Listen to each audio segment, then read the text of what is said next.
You are listening to the Savage FINcast, episode 76. Fucking Jimbo. Chicago. A criminal mastermind called Overlord held our city in his terrifying grip. Ordinary cops were losing the battle against Overlord's super freaks and mutants. Then, a miracle happened. When I found him, he had no memory of his past. I helped him find an identity and a life. Now we have a fighting chance. Now we have the dragon.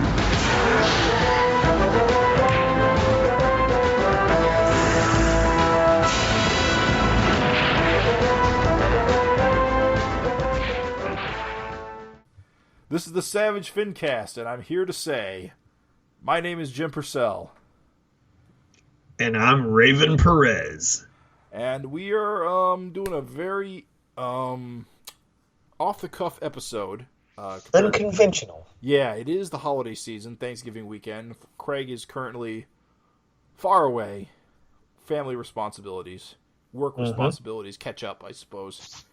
So Raven and I are going to take this opportunity to catch up on some Mutant Ninja Turtles urban legend issues that we missed because we did interviews the last two episodes. Right. And we're also going to review for our first retro review in like decades.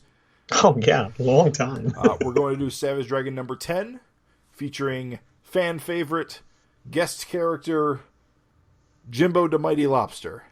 Yeah, you no good beep beep, mother beep. Son of a beep. Oh, is that how you imagine him speaking? You know what? I don't have a sound in my head. I don't either. For the, I mean, you kind of know it's got to be like a lot of fucking, I'll show you sons of bitches who's boss. I'm gonna fucking find that fucking dragon fucker. I'll fucking kick his fucking ass. It's got to be fuck. It's got to be, dude. Yeah. But real quick, me and Raven, we're gonna talk. We had a really late breaking news story that I'm glad happened before we started recording. Literally, like hour, like 1 hour. Perfect. Yeah, man. Savage Dragon 244 cover. It has appeared from the ether to please so many fans. Because what do we have on the cover other than our favorite chicken head, Powerhouse? Fucking slamming Malcolm into a pinball. Not just any pinball. This is fantastic. It's a Savage Dragon pinball with, of course, original dragon on the backboard. So, yeah, I'm fucking stoked. Fandom's favorite fighting foul. I thought the previous Solicit cover, Captain Tootsie, was my favorite cover of all time, but no, this is...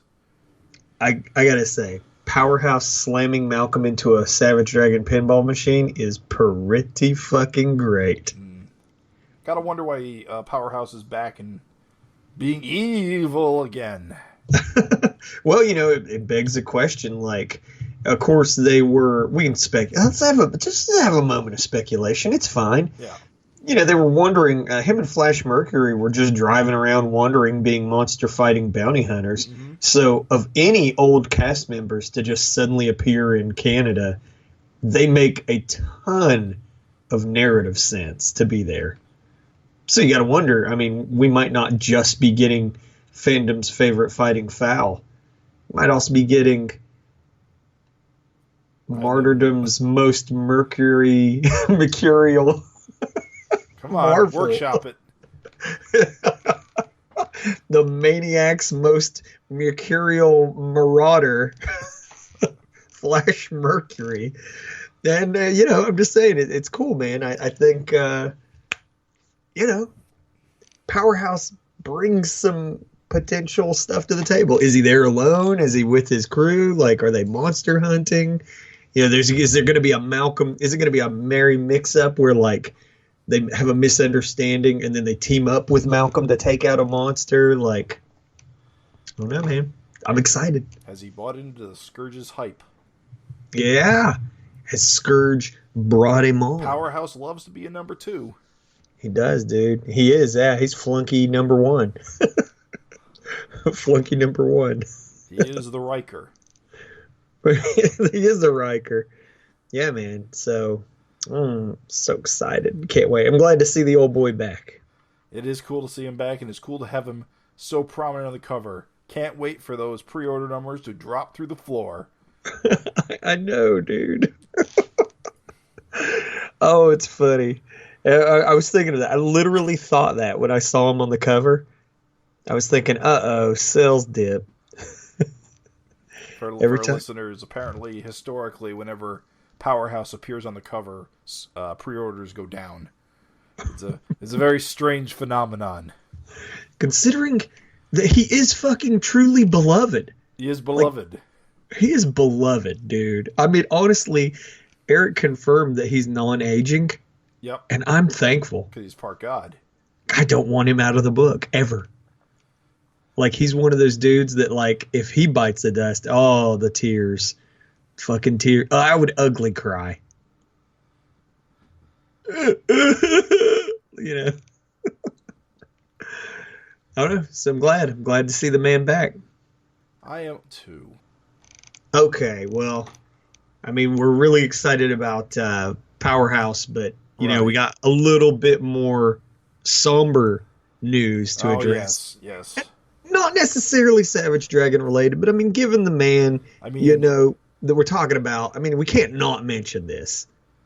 Of course, everyone already knows by now, it's old news when you're hearing this FINcast, but Stan Lee passed November 12th, 2018, and we thought we'd just take just a real brief moment just to, you know, our thoughts and stuff. So, Jim, take it away. Well, I'll be honest, my experience with Stan Lee as comic creator is very limited. Same. Because I have not read much of the Silver Age at Marvel, and I certainly didn't read any like those back in the like early 2000s, late 90s when Stan Lee wrote DC comics, and I read about them in Wizard magazine. I certainly never read any of those. I did. What did I? Did I even watch? No, I never did watch Hero Man either, which was his anime, which apparently was pretty good. Wasn't it called Ultimo? No, Hero Man. Oh no, Ultimo was his manga. I don't know if it had an anime.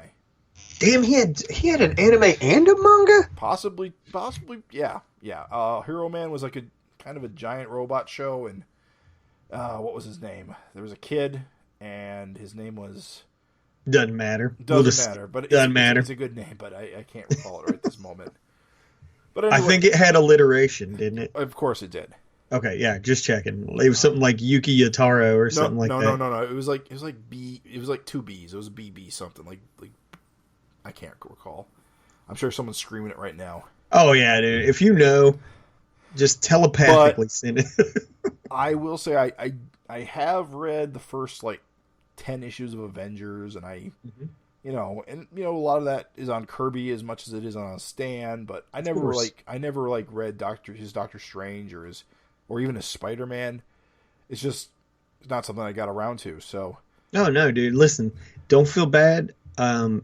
I never really got to expose myself to his writing in a very direct way either. Yeah. I mean, I've read, I think, like Amazing Fantasy, the first one, just like, you know, to see it. But yeah, I mean, it's, you know, I just want to read it. But like, I mean, you can hardly say that you're well read if you've only seen little bits and pieces. And I mean, we know him because of the era we grew up in. We know him much more as like the ambassador of comics.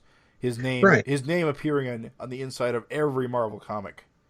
Oh, Stan Lee presents Stan's Soapbox, like even Stan's Soapbox was before my time. That was more like when he was an editor. It was before my time, but I feel like if you read Wizard magazine, I feel like you kind of like, that was the funny thing. Okay, before the movies, which is obviously, I think a lot of people now, that's their exposure to him. Mm-hmm. Because you hear people say things that like, it's like, oh, kindly old Stan. It's like, all right, well, that's a movie. That's an MCU fan talking. But like, even before then, just as like a person who really got going 80s, 90s, you know, seeing as how I wasn't alive, but like Wizard magazine worked really well to keep you aware of like, you know, Stan's importance. The premiere of Stripperella. A lot of coverage on that. Yeah, dude.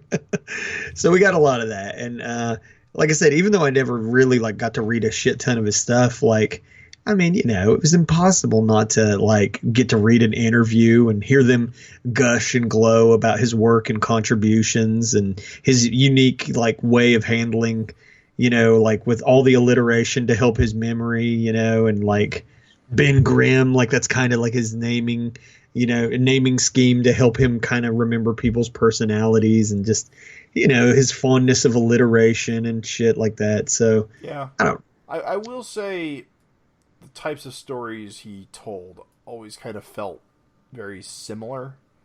Sure. I don't know if he had a lot of storytelling range, and really his strongest attribute was his ability as an editor, just wrangling all these cats to create one of the most popular superhero universes of all time.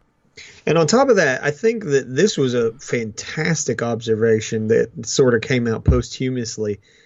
People were like, "Oh, you know what? He really was even beyond like his editing and like the dialogue and whatnot. They said he was like light years beyond in terms of like brand management, right?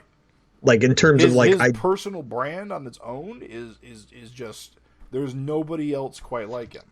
But even with his like the Merry Marching Marvel Society, like that kind of stand soapbox, calling the fans true believers. Like there's a reason why every YouTuber has a cute little nickname for all their followers. Right. The Bro Fist Army and all this shit. It's because way before Hulkamania. Yeah, dude. Well, that's what's so funny is Stan had that going on way back in print in the 70s.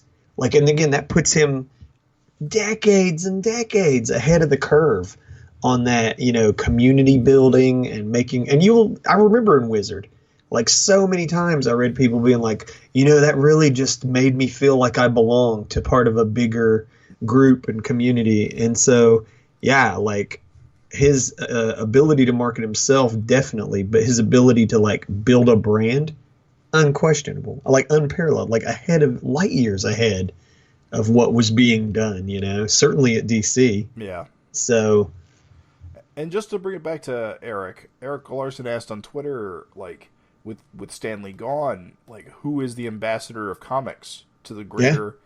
And there's nobody. I mean, there's nobody really. Not like Stan. With that kind of marketing, branding, like, I don't even know how to phrase it.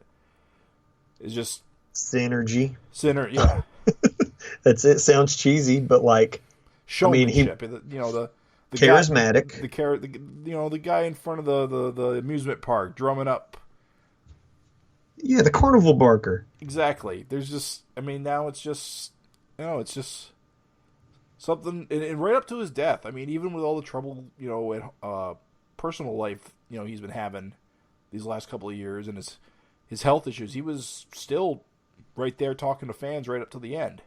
Yeah, and didn't have to. No. Did not have to. He had money. He could have just sat around and not done shit. That was clearly done just to get out there. So, yeah, man, like an ambassador for comics, the medium. I don't know, dude. Who could fill those shoes? Like, certainly not Erik. He's too honest. You almost got a spit take on the FINcast, my man. Yeah, can't get that blunt honesty, and also be everybody's favorite grandpa. Erik's more of a Gordon Ramsay, really. Yeah, it's fine. You know what?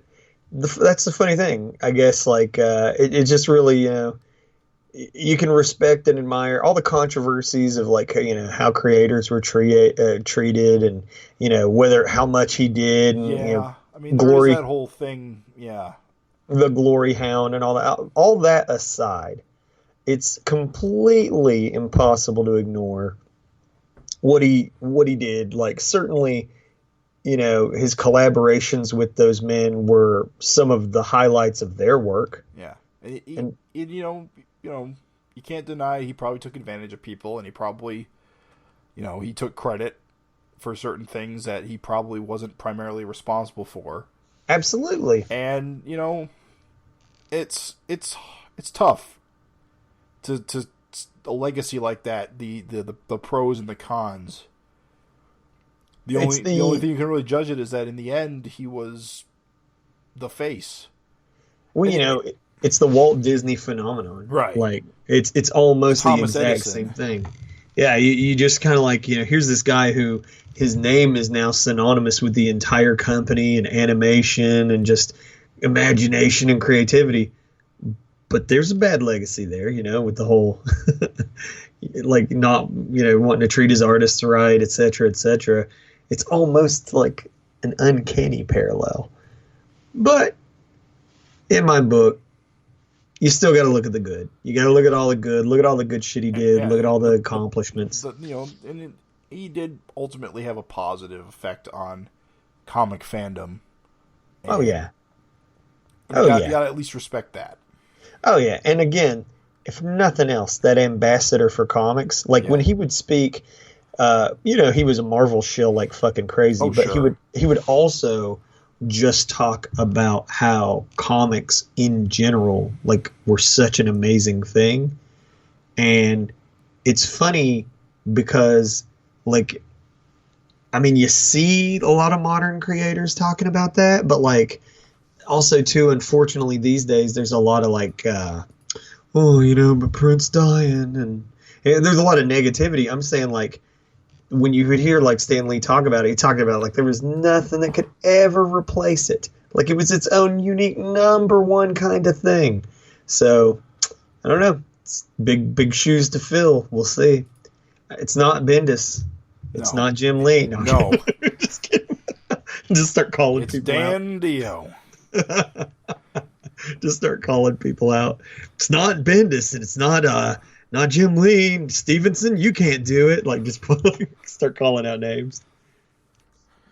Okay, so, we thought Raven and I would just take a minute, maybe talk about some comics that we've been reading recently. Raven, you posted a picture of your new haul from the comic shop this week. Oh, yeah. Quite impressive. So much goodness. Tumescent.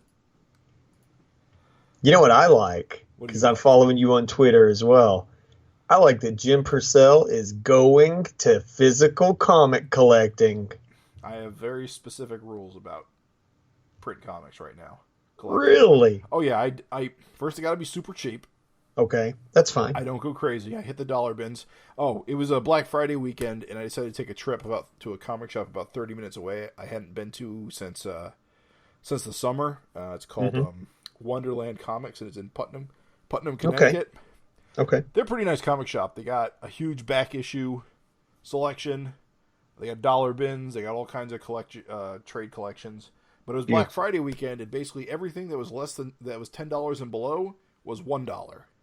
Oh, yeah. Yeah, so I hit the bins, and I primarily dug out a ton of back issues of cross-gen titles. Now, nice. Cross-gen was a company that existed between like the year 2000 and 2005. Published a lot of high-quality sci-fi and fantasy comics by a lot of very talented creators that you may have heard of. Mark Waid, Chuck Dixon, Tony Bedard.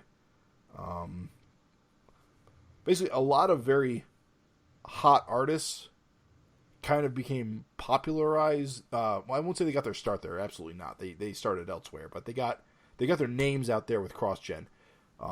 Who's a big one right now? George Perez. Well, Perez came over. Mark Waid and Perez came over as the big name gets. The whole thing about CrossGen was they were exclusive. So while they were under contract, they were exclusive to CrossGen, which was kind of CrossGen's whole deal. Is they had a studio in Florida, and to work at CrossGen, you had to move to Florida to work there. But I remember the story. You got health insurance. Oh yeah, it was a paid job. It was a full-time non-freelancer job. Yep. So you had benefits, and that's the thing. And of course, it failed. Primarily because they expanded their line of comics way too fast. Like, Oh yeah, dude. someday I'm going to do a retrospective on CrossGen, and their rise and fall is absolutely one of the greatest tragedies of comics of the last 2 decades. It is a tragedy because like I'll never forget that George Perez interview where he was like, "Well, I mean, I have health insurance now for the first time, so yeah, I mean, I have to do this." And then of course it failed, and I'm thinking to myself, "Oh, dude, that's so depressing." I remember that was the problem is that they went for events and then it was like that's all she wrote because they started doing events and it was like, "No, CrossGen, no." Well, CrossGen's whole deal was it had all these different different genres, fantasy, sci-fi type stuff.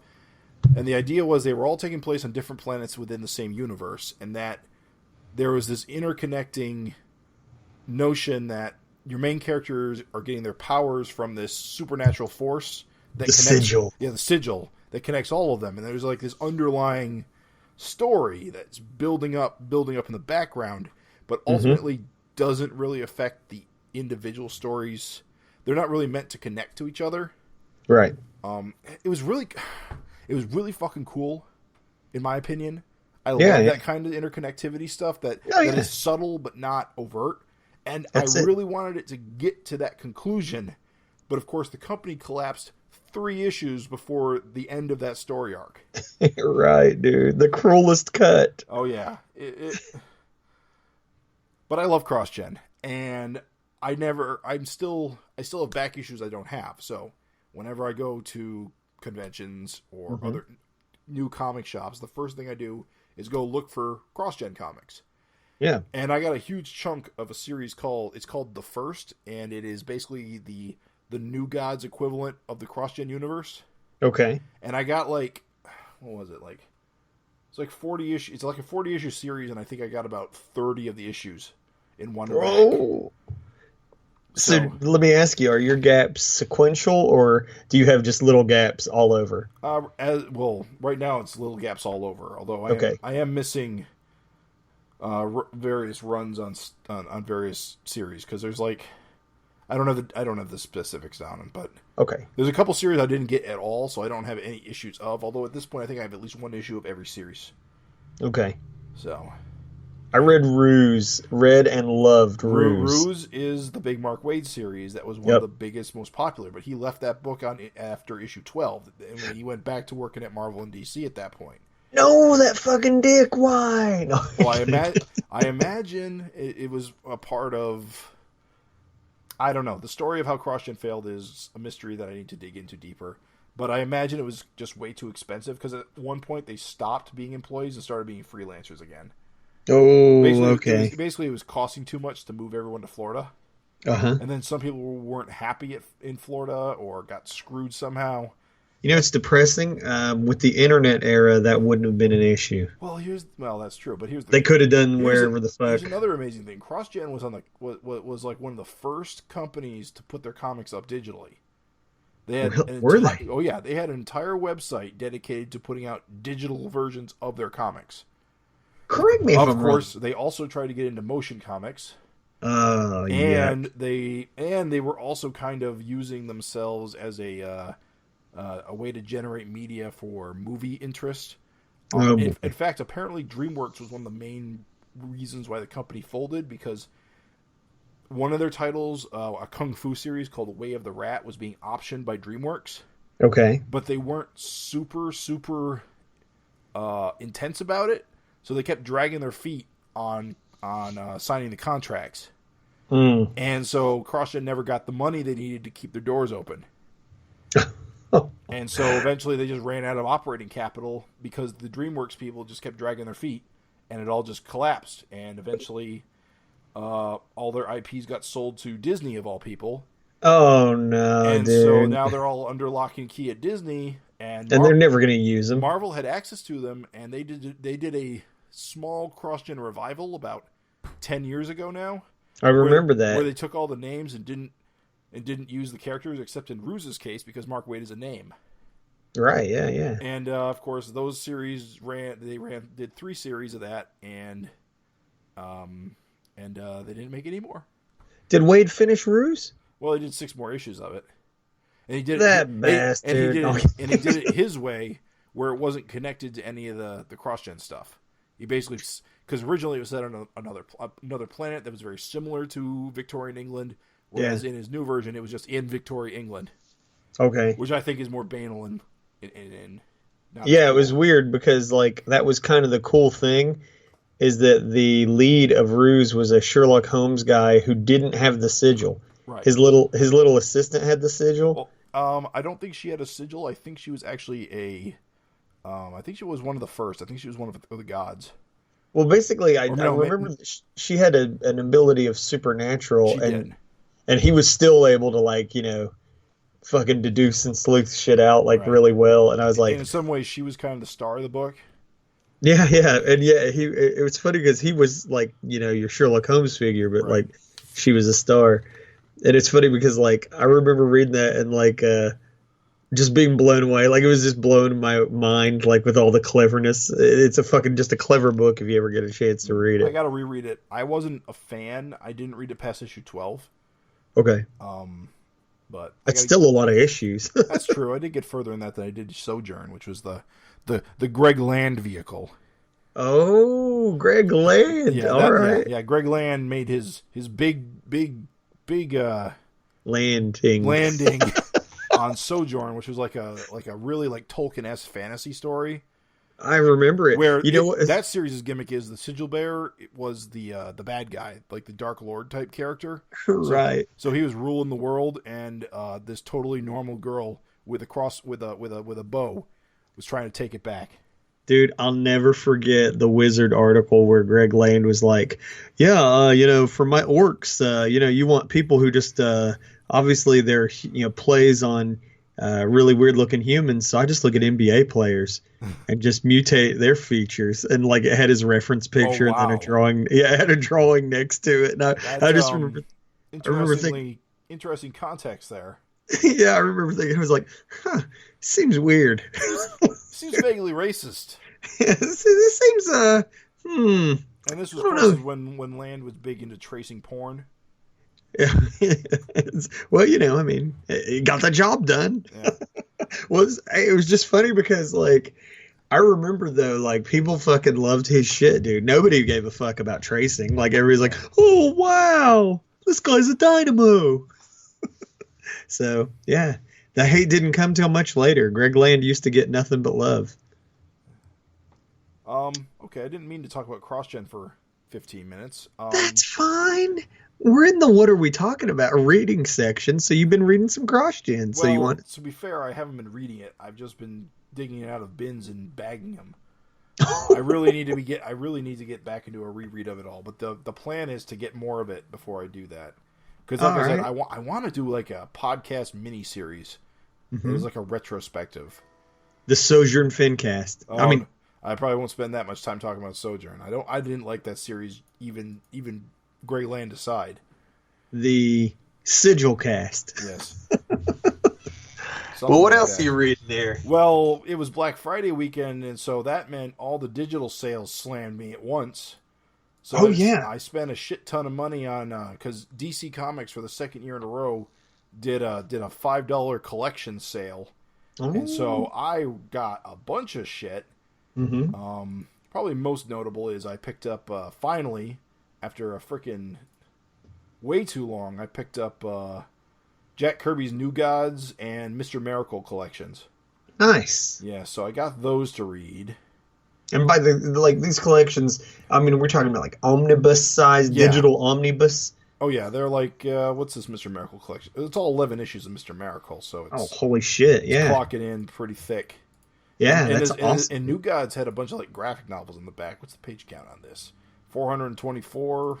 Nice for $5. Mr. Miracle was like 450. For $5. See, that's what I love about DC omnibuses. They're fucking thick, and even when they're not on sale, they're actually pretty cheap. Yeah, dude. I also picked up the JSA by Jeff Johns, which I like a lot. Ain't nothing wrong with that, dude. I like Golden Age superheroes, and that particular period of DC superheroes is always a favorite of mine.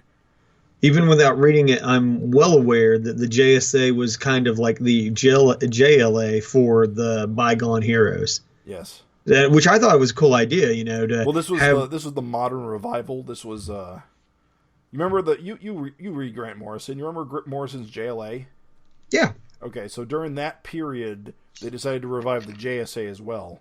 Okay. And in fact, one of the stories in this volume I read is like a crossover between that JLA and the JSA. Electro soups and all. Actually, I don't think he's Electro Soups at this point. I think they got through that. Okay. Yeah. I don't know. I like it. It's good. I picked up. I read volume 1 a long time ago. Mm-hmm. I got volume 2.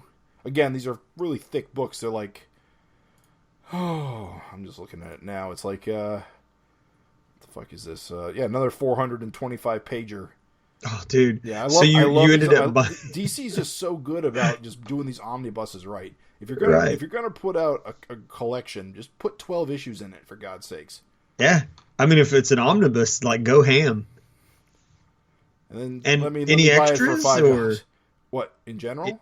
I mean, any extras in those omnibus? Not that you Oh need no, them, they're cover to cover comics. Oh, sweet! All right. I don't know if they cut stuff for the digital version or not because I haven't been able. I don't have the comparison. But I'll be honest, I'm here for the comics anyway. I'll be I was kind of like curious, like with DC's absolute editions, like they tend to do like extras and like sketches and I think these shit are like that. one step down from absolutes. Okay. So they're not quite deluxe. They're not quite. So. Well, that's fucking awesome. Like, I think the deluxe editions are oversized, absolutes are huge with tons of extras, and like the omnibuses are just regular size. They're just thick. Yeah, I think like even with Invincible and Walking Dead, which is the omnibuses or omnibuy, whatever the fuck you want to say, that I have looked at most recently, it really was just, hey, here's a bunch of comics. It wasn't. They didn't get into, hey, here's a bunch of extras. Well, Marvel's doing their Epic collections, which are very similar. They're just big, fat chunks of comics. Mm-hmm. And a few weeks ago, I picked up Avengers Operation Galactic Storm, Mm-hmm. which was like this big crossover of the 90s. Okay. Which I picked up because it was cheap and because I was kind of interested in Cosmic Marvel. Sure. It's funny because when I was a kid, I got the What If issue that was based on this story arc. It was What If the Avengers had lost Operation Galactic Storm. Okay. So you can imagine what era this was, being Operation whatever Storm. Right. Yeah. You got to be like Bush era. Oh yeah. Basically, Earth gets blown up, and in the What If, I mean, Earth gets blown up, and like all the Marvel heroes have to team up with the Shire Empire to overthrow the Kree. It's a whole thing. But before but buying this book, I have not read it yet because I decided to go back even further. Mm-hmm. A long time back, I picked up one of the Avengers masterworks that collected the Kree Skrull War. By Roy Thomas, and I decided to read that first. So wait, we're talking like original Korean Skrull, like that's early 70s, late 60s Kree Skrull War, yeah. Damn, Jim, you're just fucking raiding the past, raiding the coffers of the past. I'm becoming a bigger fan of, late Silver Age, Bronze Age stuff in general, and I'm starting to appreciate some stuff from the 90s as well. Oh, dude, 90s. I don't know if I've gushed about this before, but I love 90s Fantastic Four. Okay. I'm the only person on Earth who probably does. I was going to say with the burn boob window. Yes. The four boob window. Four boob window and all. There was a very good reason for the boob window. You see, sell it to me. This entity called Malice had possessed Sue Storm, and she became all dominatrixy. I remember that. And when Malice entity left, a bit of it was left over, so she became a bit more risque for a while. Ooh. Okay, that wasn't the best part of that era of Fantastic Four, but I will tell you this: there's some good stuff in there. Tom DeFalco is underrated, in my opinion. Wasn't he loved? I thought he was loved. I don't know. I get the impression that period is not well respected.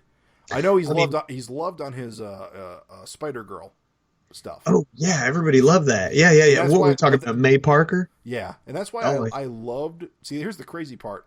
All of that Spider Girl and the spin-offs from, it was called the MC2. It was like a near future version of like teenage heroes that are like the children of today's heroes. Absolutely. May Parker is, named after Aunt May. She's Peter and Mary Jane's daughter. But so almost like everything about that was spun out of Tom DeFalco's Fantastic Four run.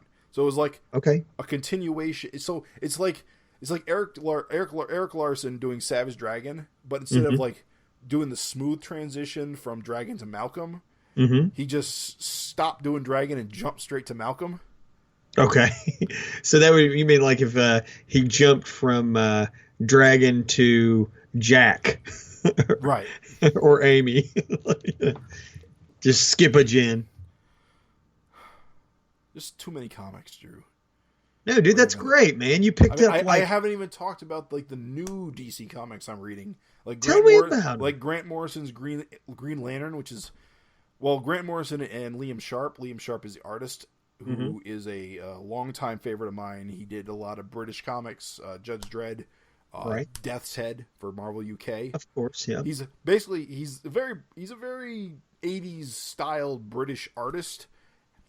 But that's good. And he really fucking brings it in this Green Lantern series. It does not look like a traditional superhero comic, and it should not.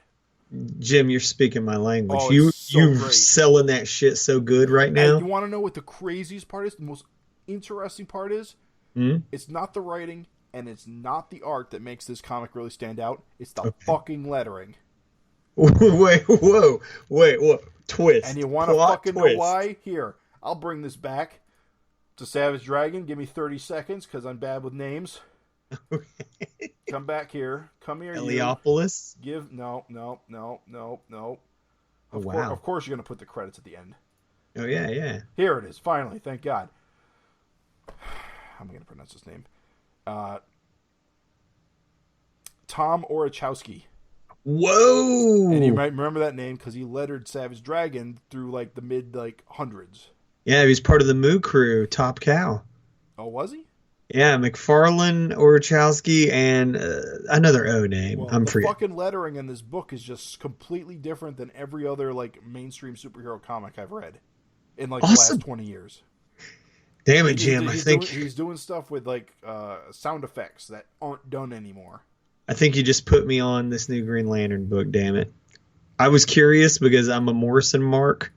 Well, maybe not sound effects. He's doing stuff with like accenting words and like doing like big like graphical elements for like names and shit. Good.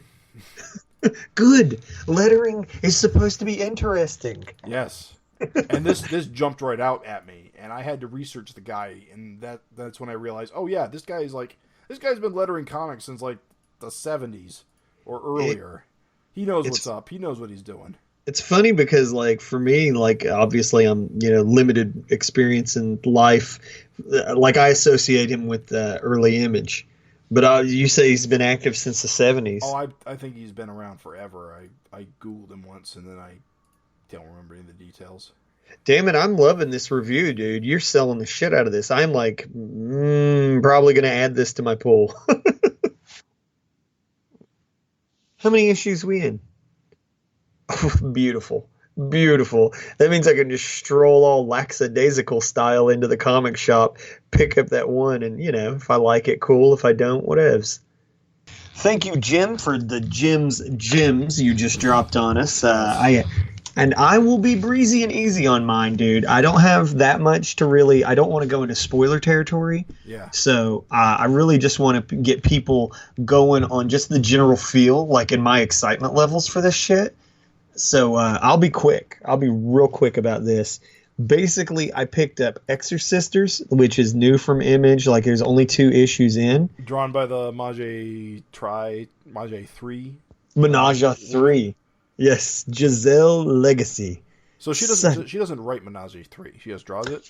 Her and Dave work together. Corroborate? Okay, they do. Sense. And so Giselle is absolutely as much a creator writing wise. It's a Stan Lee, not like Stan Lee. No, don't want to suggest that. Don't want to suggest that at all. It's basically they team up, they write together. So like Giselle has ideas and jokes and things she wants to do, and Dave also does it, but like she's the artist. She's the only artist on it. And so Giselle is actually like a fucking comic dynamo dude and like started her own like giant comic fucking, and it's cool because like in the back of Exorcisters it promotes her Pixie Tricks network. Like she's got like so many fucking comics going, and the cool thing for me was that I bought this just to support Giselle. Right. Because I love her art. And I want my friend to do well. Like, I bought fucking Betty Boop to support Giselle. Really? Yeah, and ended up liking it. I ended up liking it. But the cool thing is I had no exposure to Ian Boothby, but, like, fucking he is hilarious. Like, this book is funny and is a really good-looking book. So, I mean, I fucking recommend it. There's only 2 issues out. Like, definitely give it a shot. It kind of like, it feels like when you are at a distance, you might think it's like Supernatural with girls. Like, you know, what are you talking about? Oh, you mean Exorcisters, yes. Yeah, the Supernatural kind of the show with girls. Yeah, the TV show, the Winchesters, like just going around hunting demons. You may feel like that is what they're going for, but like it definitely does its own thing. So fuck yeah, Exorcisters, super love it. I'll be honest, it was briefly on my radar, but I'm not a big fan of Mage 3, so I avoided it for that reason. Completely different writer and completely different vibe. There's no sexuality in this book at all so far. Like none. It's just laughs and demon hunting, and also too, like a good plot is started. You can tell there's like a bigger, deeper plot like going on that's not just comedy. Gotcha. But like just you got funny characters in a serious situation. And so, yeah, I don't think you have to use that as a reason to give it a pass because it's completely different writer. Well, maybe I'll still check it out. Yeah, give it a shot, dude. Fucking get ready to have your fucking tits blown off by this one. I wasn't fucking expecting it. GoBots. Oh, yeah. Fucking, like... Well, everything Tom Scioli touches. Yeah, dude. I feel like an asshole for suggesting that. But when I saw he was doing it, I had no idea. I was like, oh, shit, GoBots. He put up those preview pages of Psykill in that arena. Right. And I was like, dude, I got to get this. Dude, this book is fucking beautiful. Well, when you work at a property no one cares about, you can basically do anything. Well, it's fucking awesome. It's really a beautiful book. And even if you don't give a fucking shit about GoBots, like there is a really good story that Tom's telling in this. Mm-hmm. And I assume you read Transformers versus G.I. Joe. I didn't. Oh, yeah, because I don't give a shit. I don't really give a shit about Transformers or G.I. Joe. Well, if you care about Tom Scioli, you need to read it, and then you need to read the comic book adaptation of the movie that was never made. There's the miniseries, and then there's the one-shot comic book that is the adaptation of the movie based on the comic that was never made. They're very... That's hard, meta man. As a motherfucker. Meta as fuck, my man. You know, two things I appreciate about GoBots, and then I'll let it go. Bots. I love that it had the variants in the back. Like, so if you buy like one cover, you're going to just flip to the back and get all the variants. Nice. Which is fucking, yeah, that's really nice. And number 2, whatever the fuck IDW did on this book, it smells terrific. What? It does, dude. Comic smells. It smells so... It smells like bleach and toner. No, it smells so good. This book smells so good. I bought like a bunch of books. And I even got like... Hold on. No, this is the only IDW. I bought a bunch of books from a bunch of publishers. This GoBots book from IDW is the only one that smells this way. It smells so good. So that's good. Rat Queens, I hate to be so quick to skip over it, but like it just continues to be good. Wait, I don't want to go into it. Out Rat Queens? That it never stopped. I did not know that. It never stopped, and it never stopped being awesome. Similarly, I don't want to spend a lot of time on Walking Dead other than to say that I'm still fucking feeling it. This new current story arc is really fucking good for a variety of reasons. But if I say them, like, it's spoilery, so I don't want to say shit. But man, all those spoilers about what's going on with the show sounds like it's real shit. Really? Oh yeah. Do you still watch the show? I don't watch. I never watched the show. Oh, okay. I mean, I watched the show like for 1 or 2 seasons, and then. Well, that's still quite a bit. I only watched the first season myself. Well, the thing is that I was really into the whole playing off of your expectations aspect. Right, because the whole point was the show would not be like the comic. That was and it was funny because I really, really dug that. And so they fuck with you as a reader pretty good. And people who've never read the comics don't know any better, so it's awesome.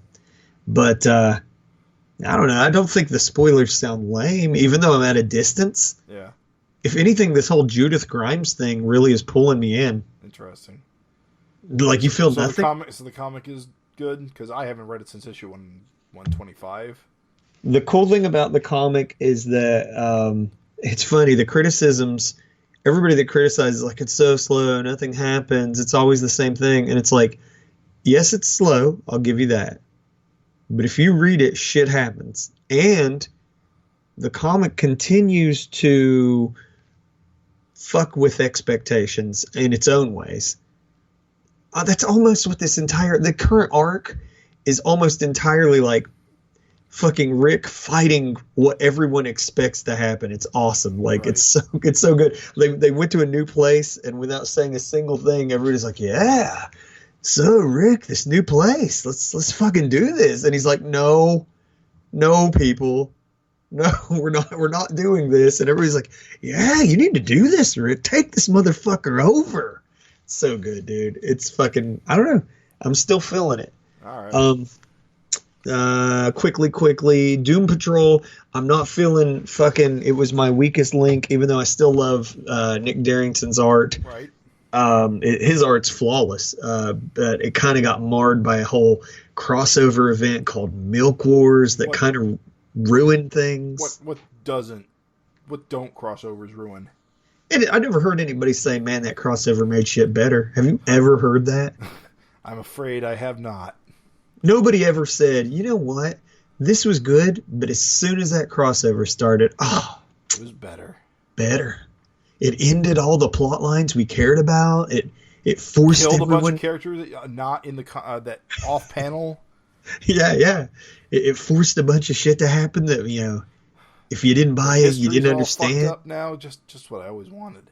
Yeah, nobody, and the same thing happened with Doom Patrol. Like, I was really super feeling it, and then all of a sudden, Milk Wars happened, which was the Young Animal comic event, and I didn't feel like buying a comic event to read a bunch of like fucking. I just didn't. I don't like events, and so when Doom Patrol came back, this is quite a good comic, and yet I could not help but feel that it had nothing to fucking do with anything I'd read before. Apparently, like, all the rest of Young Animal got canceled or got concluded and not renewed after Milk Wars. So I guess that was their Hail Mary, and it didn't quite plan out. And I guess just Doom Patrol will continue. They cross-gen that bitch. Oh, sure. They cross-gened it, dude. They had a big event. Well, I'll be honest, just to bring it back to me, because I'm selfish, one of my favorite comics of this year, it was Eternity Girl, which was a series that Young Animal put out. Okay. Fortunately, that series did not involve crossovers involving Milk. It was just 6 issues, bing, bang, boom. One of the best series of 2018. Ooh, high praise. Oh, yeah, it's so good. It's about this girl who gets accidentally made immortal, and she wants to die, but she can't. Of course, she's immortal. And what a bitch! So she decides that the only way to make this work is she's got to destroy the universe, because that's the only way to kill herself. Because that's what you do, right? Yeah, that's healthy. The whole thing is really an allegory for mental health. Oh, okay, interesting. It's just really good. Well, no, that sounds good. And shit, if it's one of your top books of 2018, I mean, yeah, I know you got good chops. I'll give it a shot. After fucking Green Lantern first, though. Yeah, Green Lantern's pretty good. Only got so much budget. Introduces some interesting concepts, although I will admit the weakest part of that book is Hal Jordan, as usual. Yeah. If only he wasn't in it. If only Kyle was in there. He's certainly a better choice, honestly. My homeboy Kyle Rayner. He may be dead right now. I actually don't know what his status is. God damn it, DC fucking hates third generation legacy characters right now. They fucking Kyle Reiner's. I don't know what his deal is. I know Wally West is quote unquote dead. Sure. Although, I guess he's a second generation though. You want to know what's funny? That was truly when the blush came off the rose for me with corporate comics. Yeah. I was actually starting to see that generation of heroes come up. Yeah. And I felt like, oh man, cool. Like, these are my heroes. Like, I can get in with these guys because they started when I started reading. Right. And then they fucking killed them all. It's fucking ridiculous.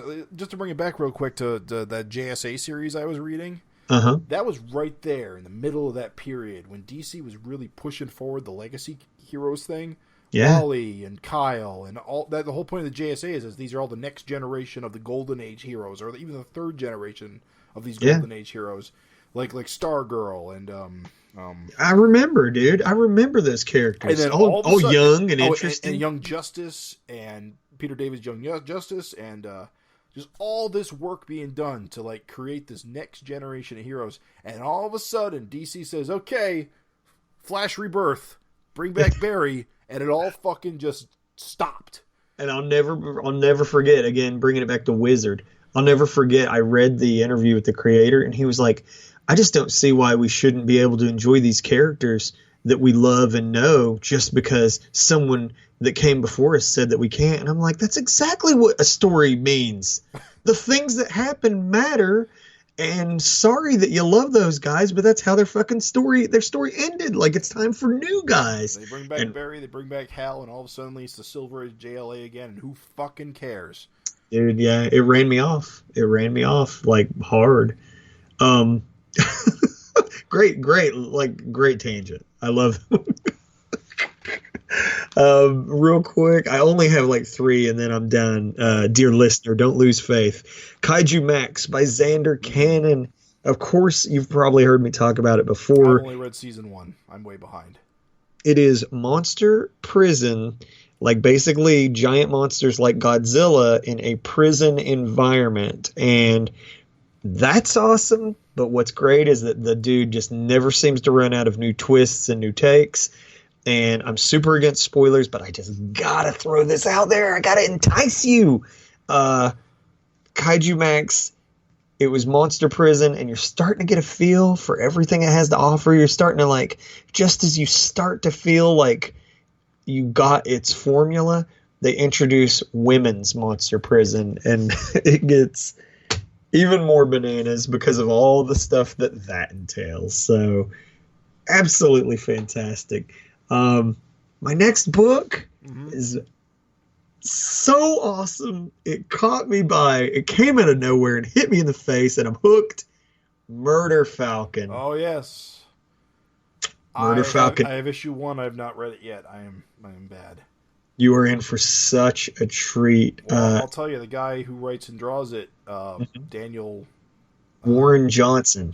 He did my favorite series of 2017, which was Extremity at Image Comics. It was a really tight 12-issue maxi series, great science fiction story.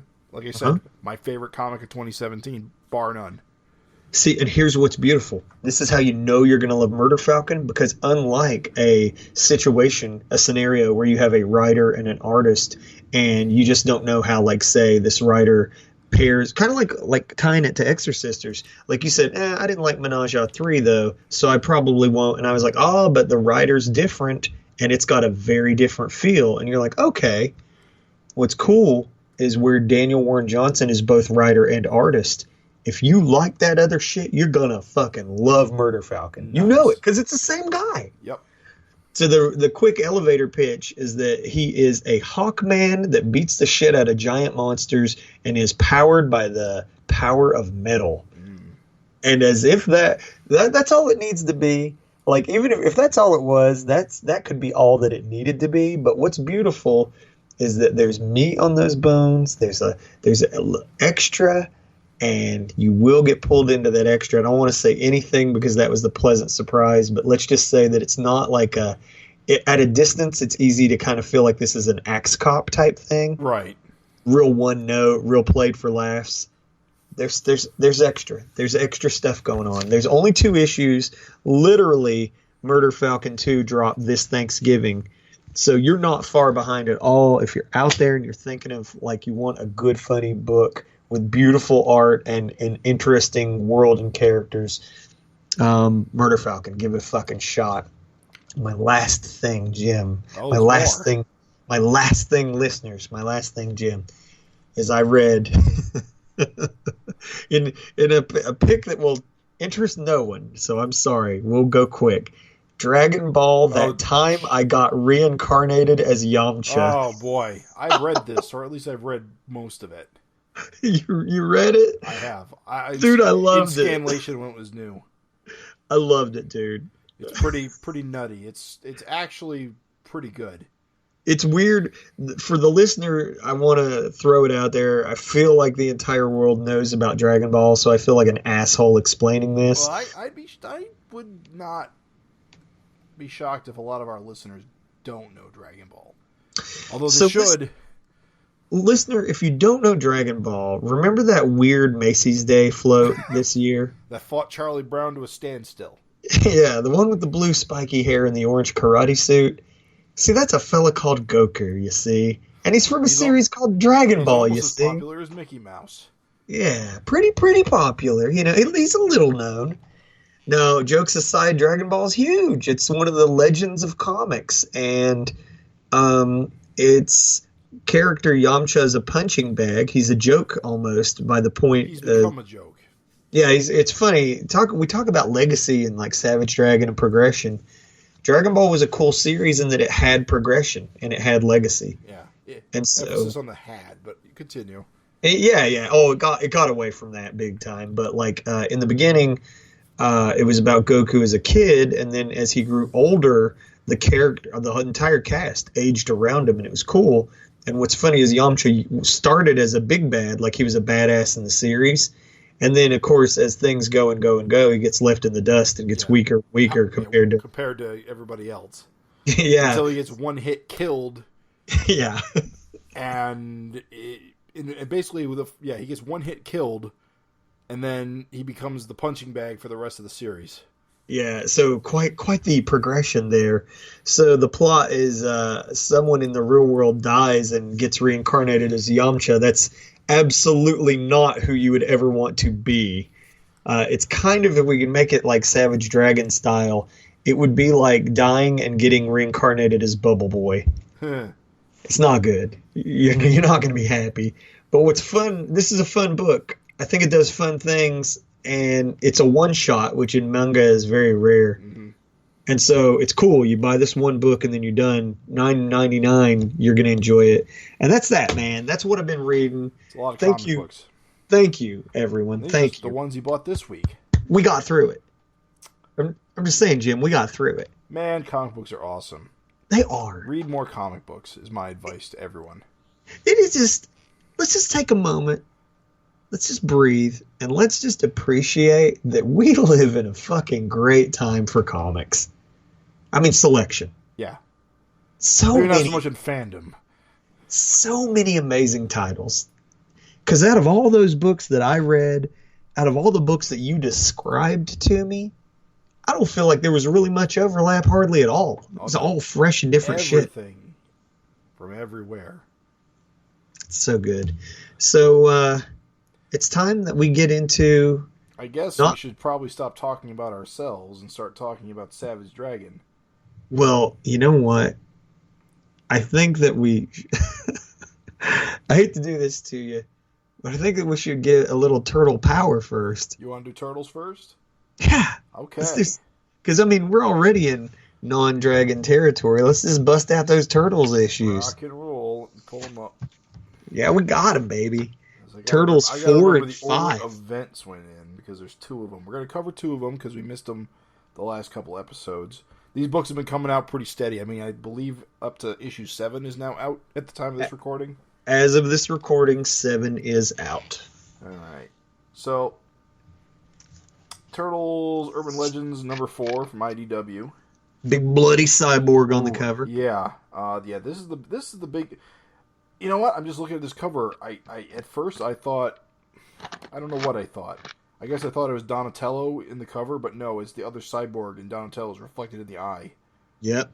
He's looking at him thinking, I'm going to get that shell. So, yeah, man.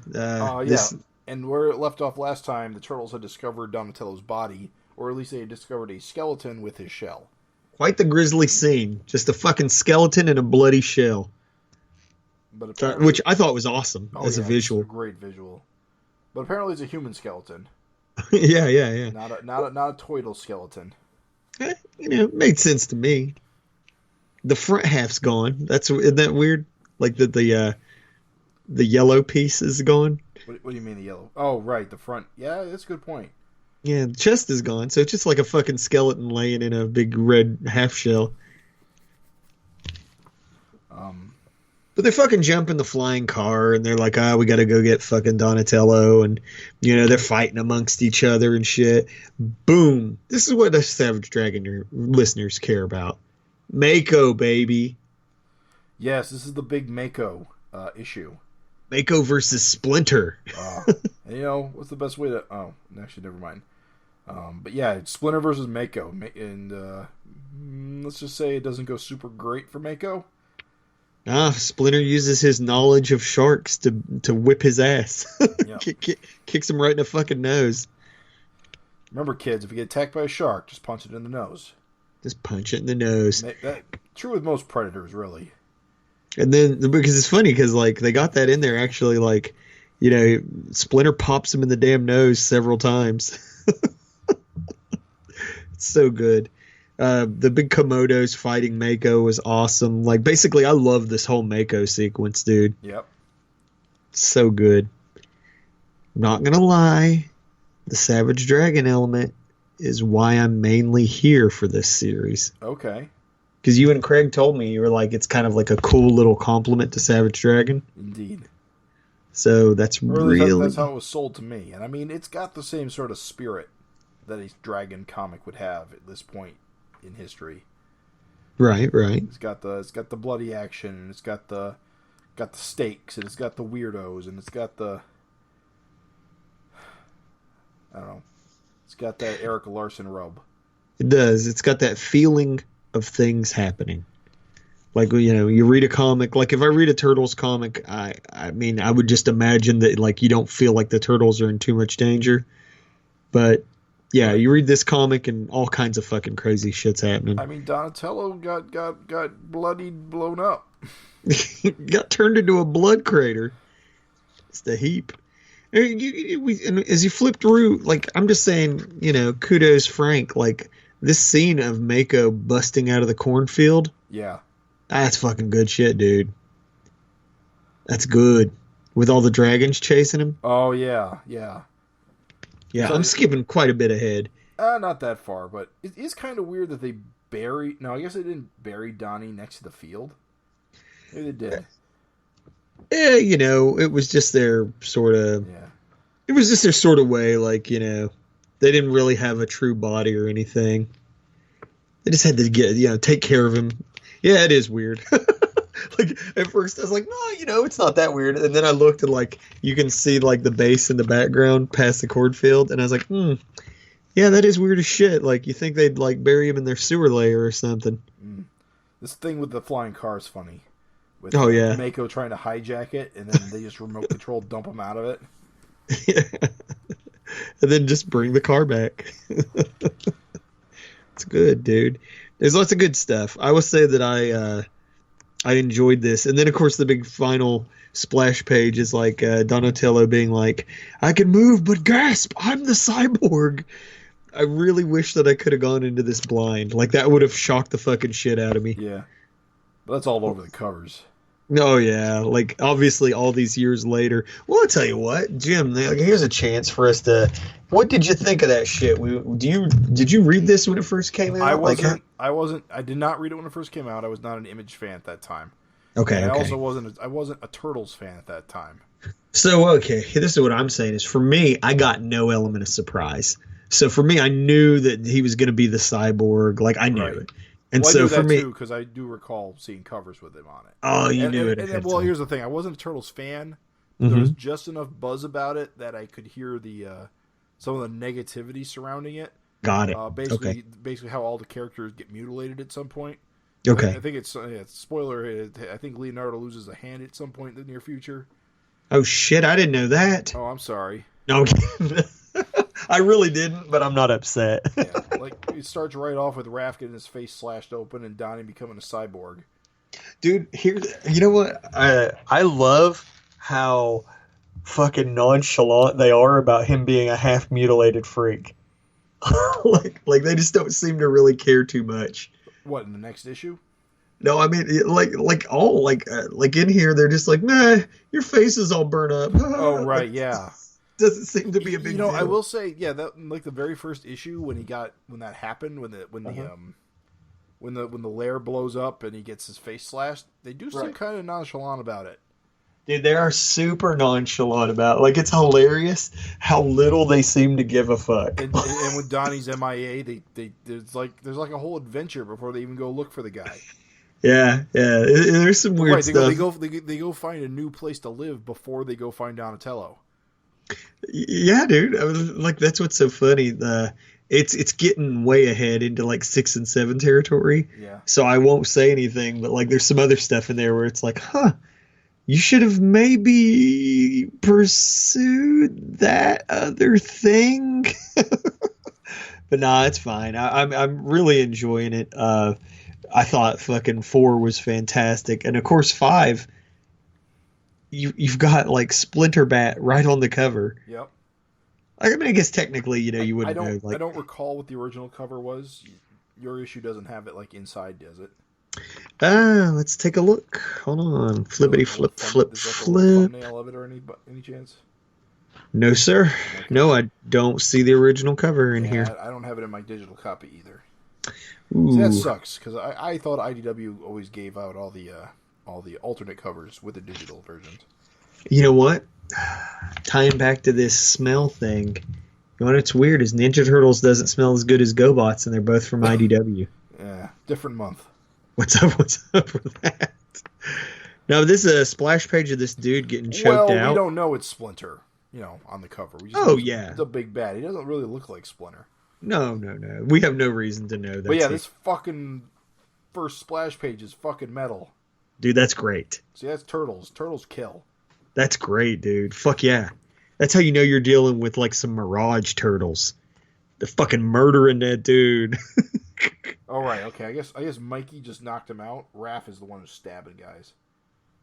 I mean, I gotta be honest. I couldn't stand as a child that Leonardo didn't cut people up. Oh, he never touched anyone with those blades. He just pulled them out and looked fierce. The worst. Simply the worst. Yeah, that cartoon is fucked up. Mikey uses nunchucks more often, but at a certain point, kids started hitting each other with sticks, so they gave him a grappling hook. Dude, the climbing claw. I hated that fucking shit. When they replaced the fucking nunchuck with the climbing claw, the worst. Look, and they tried to make it cool, like it was like a little Ninja Turtle shell. It was like a little turtle shell with hooks on it, but it still sucks shit. It was still the worst. Fucking Splinter and Lord Komodo are having a "you poison my drink" moment. You betrayed me. You were friendly to me. Now you betrayed me. Yeah, I thought that seen this coming. I think was great. I think Donatello's as a first time fresh reader. So like this is something I didn't know. I love that his armor and him are like at odds, that it's like sentient. His armor? Yeah, his cyborg, like Donatello's cyborg, like, oh right, yes, bits. like right off the bat, yeah, like right off the bat, yeah, like he's like at odds with it. He's like, no, and it's like, you're my prisoner, and he's like, what the fuck, like, and he deletes him. That's stone cold, man. So good. Hey, Mirage Turtles, dude, they don't fuck around. I'll get rid of you like pizza on a Friday, dude. That's what he was thinking. Oh, no way. No turtle ever sounded like that. Now, can I just say, like, we kind of ragged on the coloring a bit for not hitting its mark earlier, but already here in this issue, like issue 5, I really feel like it's starting to come into its own. I agree. I think things are looking quite a bit more balanced. Oh, yeah. There aren't any strange situations where there's, like, stark shadows and they, like, drew gray shadows for no reason. Right.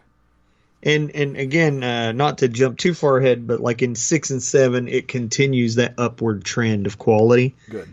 And so I'm very satisfied because I remember, like, or if you don't remember, listeners, like I was not super satisfied with the coloring on the earlier issues, and I actually wanted black and white issues pretty bad. But the coloring kind of, it's as of this issue to me, it's on its feet. So it's good. I'm pleased with it.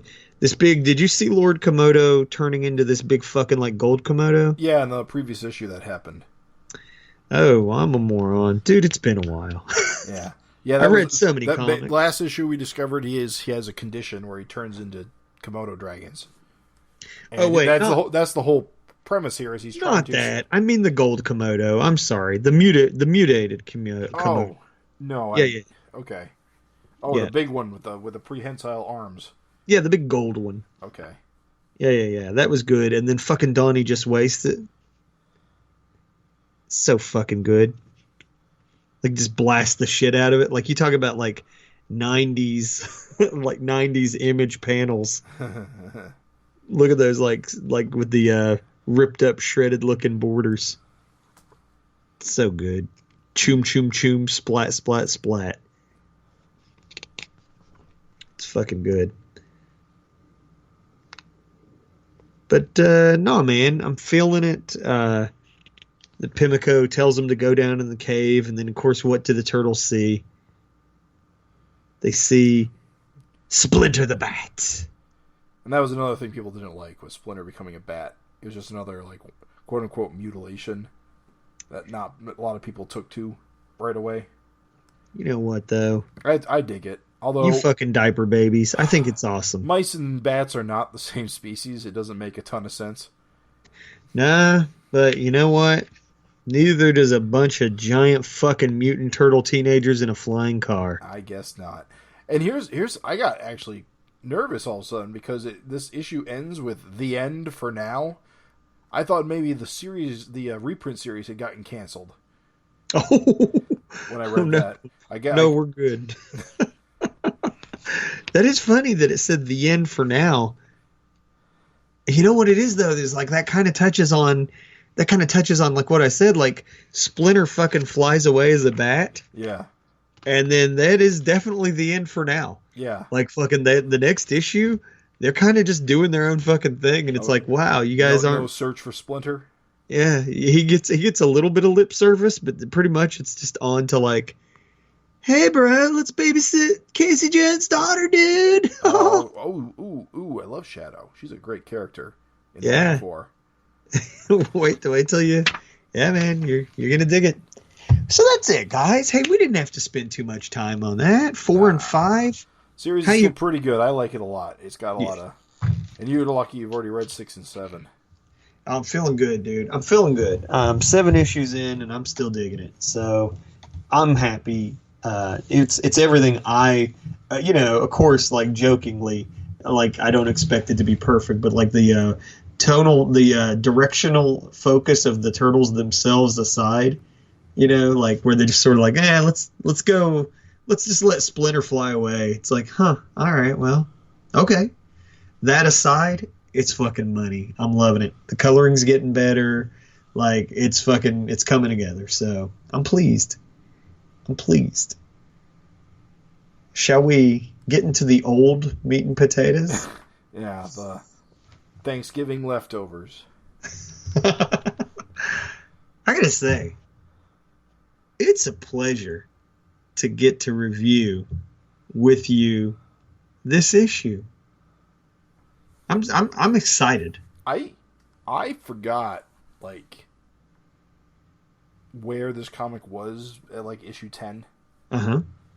Because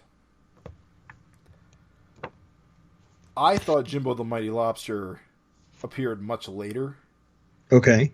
And he didn't. Think about it. This is only the 13th issue of Savage Dragon ever. Right. That's what's so fucking crazy is like we're up to issue 240 in real time, and then zap us all the way back to May 1994. And Rapture's already here, and Frank's already MIA with the whole thing going on with Skullface. This book moved fast in the early days.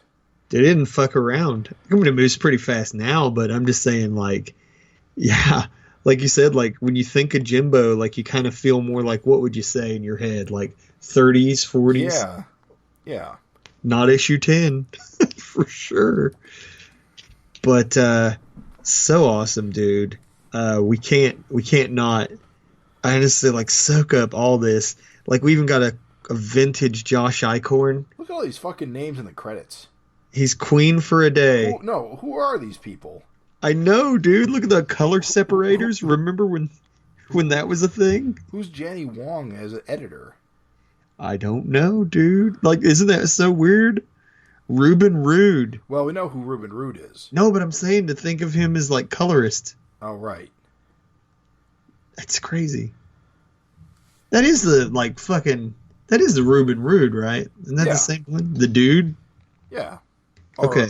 Or I forget what else he does, but it's crazy. Like look at like even like as comics, like it's so funny. Like in 1994, computer coloring was new. Like this was new. And this is probably one of those issues that got to be recolored. Well, take a look at this shit. Like look at the credits just for coloring. I want you to appreciate this. We got the film output, we got the colorist, we got the color separators. Oh, it's crazy. What a nightmare. Yeah, look, and check this out, dude. We even got Larry Marder as executive director for Image Comics. Yeah. That's a Beanworld guy, right? I have no idea. I'm pretty sure. Pretty sure it is. Look at all these. None of these guys are Image founders. No, I know that. These days are all Image founders or Robert Kirkman. Yeah, compare that to your modern comic. Like, it's just like all it says is like Erik Larsen, Josh Eichhorn. That's like all it says, you know. I wish I had a new issue handy to just flip through, but like, yeah, man, it's a fucking trip. Like 1994, and so yeah, and it's kind of cool. We cannot not talk about Jason Merritt. Who is a man of mystery, although our sleuth Craig believes that he solved the mystery because there's a Jason Merritt who passed away earlier, which is like the only explanation I can think for why we've never heard anything from Jason after all these years. Yeah. Like... And Jimbo the Mighty Lobster is not Erik's creation. He can only reprint this issue. He does not have the right to make more. Yeah, and everybody keeps asking him for 25 years. Yeah. Think about it, dude. Think about that.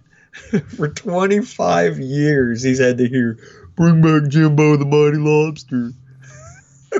Yeah, it's character creative contests are always bigger headaches than they're worth doing. Yeah, he swore he'd never do it again. It was just too much hassle.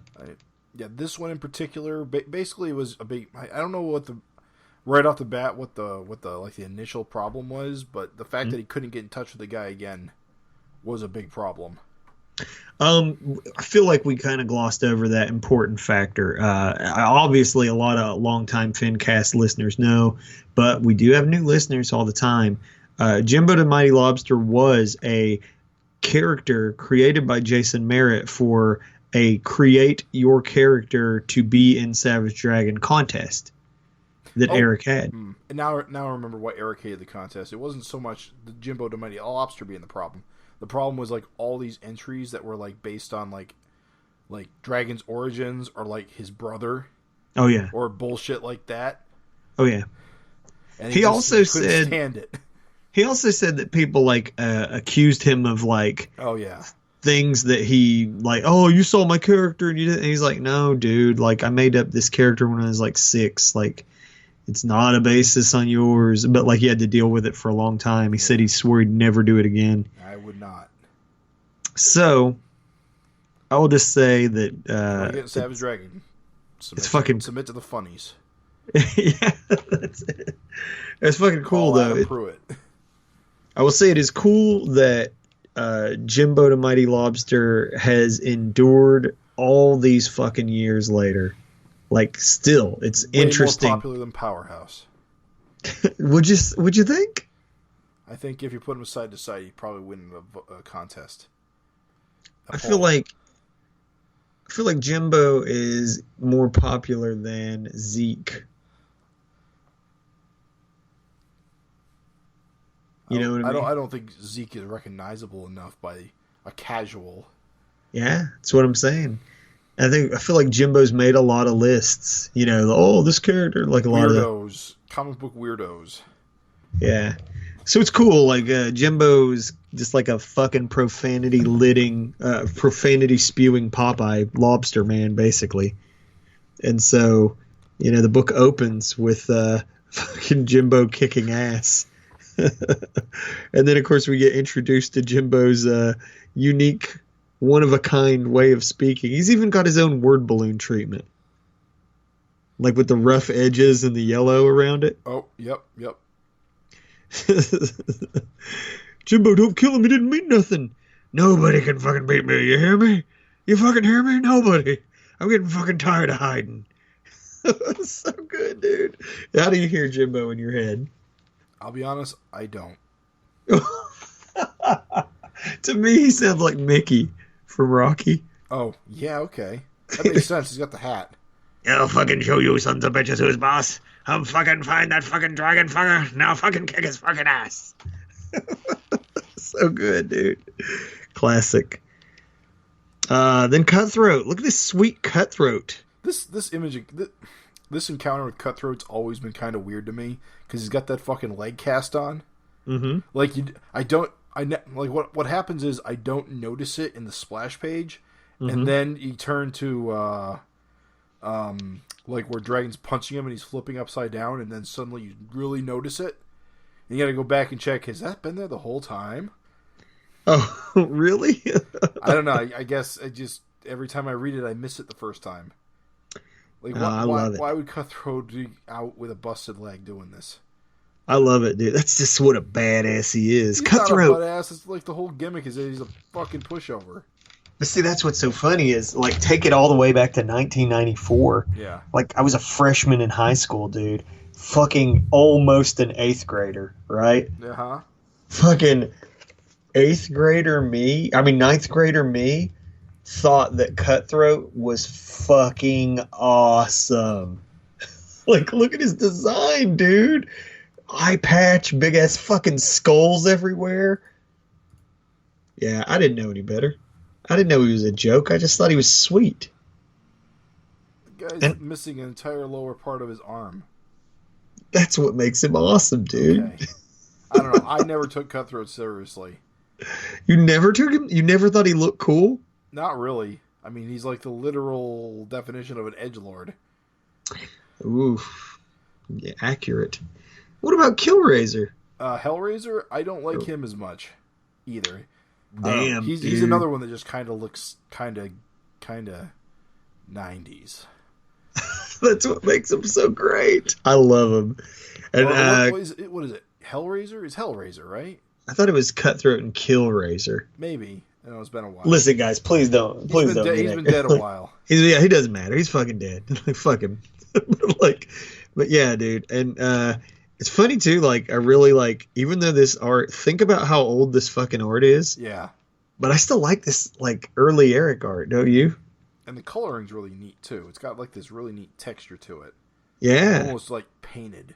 Or yeah. Not. I don't know. Yeah. No, I'm with you. Like the airbrushy. Right. That's it. Yeah. That's cool. I like some of the coloring choices going on here too in this sequence. Yep. Where it's like all red and stuff. Yeah, and it's like sundown.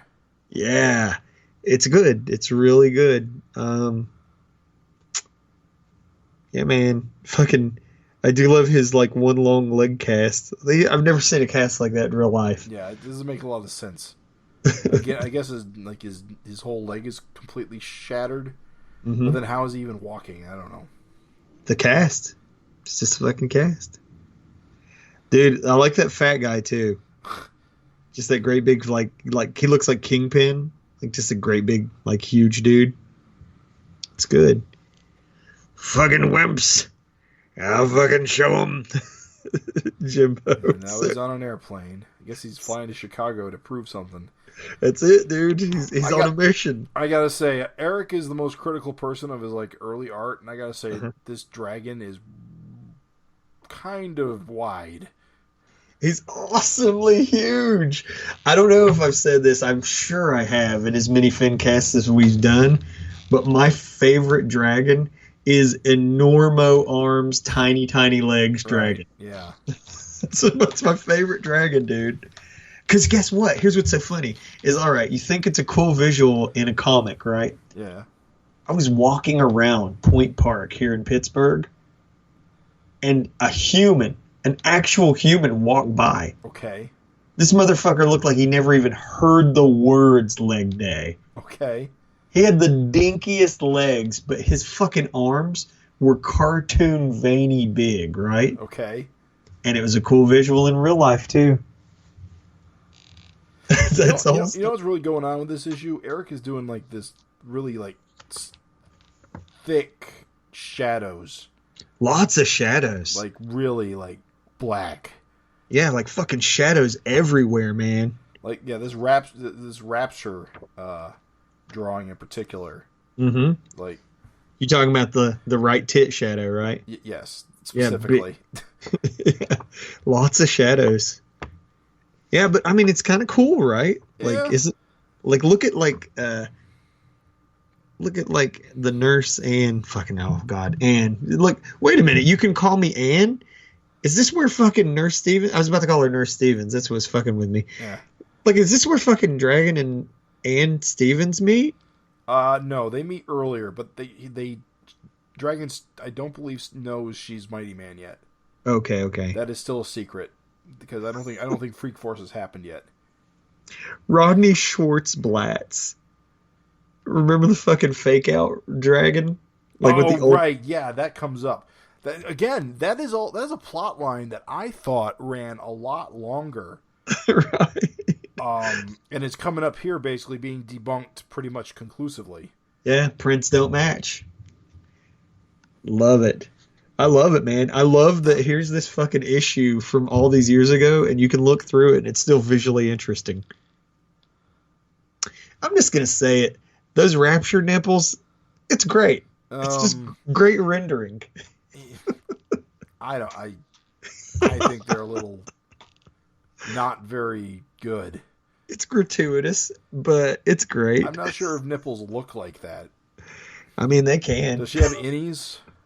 No, that's not what's going on. That's not concave, dude. That's the shadow from the erectness. Oh.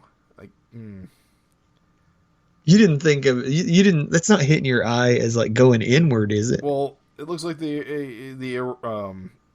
areola, mm-hmm. And then there's like the middle bit is like an innie. Nah, that's not what's happening. Okay, it's poking out and it's casting shadows. That's what's happening. But you know what is funny? I'm gonna say this. Maybe I'm wrong, but whatever. I feel like those ridiculous, like we can see your pockets through your shorts started in comics. No, that's Daisy Dukes. Start with Daisy Duke. Daisy Duke's pockets poked out the bottom, though? I don't know. I didn't watch much Dukes of Hazzard. I just know that's where the name comes from. I mean, I don't think that the pockets poked out.